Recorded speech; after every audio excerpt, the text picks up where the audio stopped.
Sunrise around 100 miles from Russia. On the near-freezing Baltic Sea, tension mounts. Is a NATO warship Foxtrot A03 over? NATO is retooling for a new war. Stand by varen. A hybrid war. Ultra-modern sophisticated tech is being prepped for underwater action. Specialized subsea drones designed to dive deep below the surface. This is the sharp end of the mission, protecting our internet. It's not up there in the sky, it's under the sea. NATO's mission, Baltic Sentry, is a rapid response to an escalating new threat. Multiple cables cut in recent months. And this is what the undersea internet cables look like. This size, they're tiny, they're vulnerable, they're easily cut. In these waters between Estonia and Finland and beyond, an unseen enemy is believed to have been targeting internet and power cables.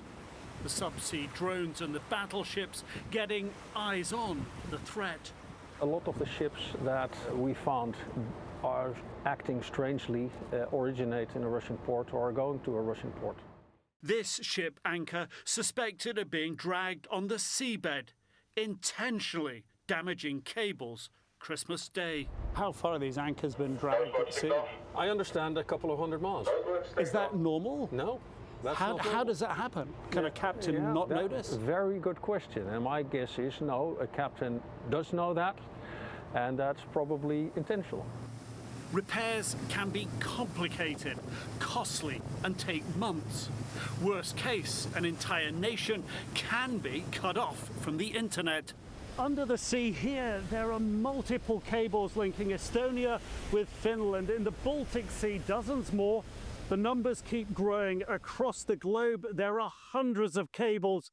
According to NATO, more than 800,000 miles of cable, carrying $10 trillion of international trade. The mission critical enough to have expensive fighter jets on tap.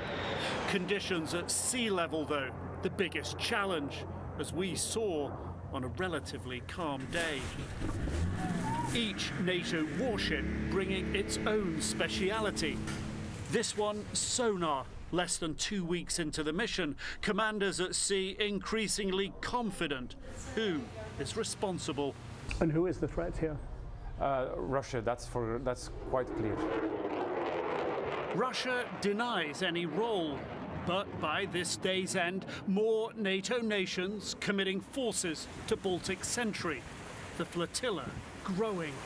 NATO HQ commanders facing tough choices. The proof, the smoking gun, it's very, very difficult. And we have to balance between this moving into something that can become very ugly. And what I mean by that is warfare.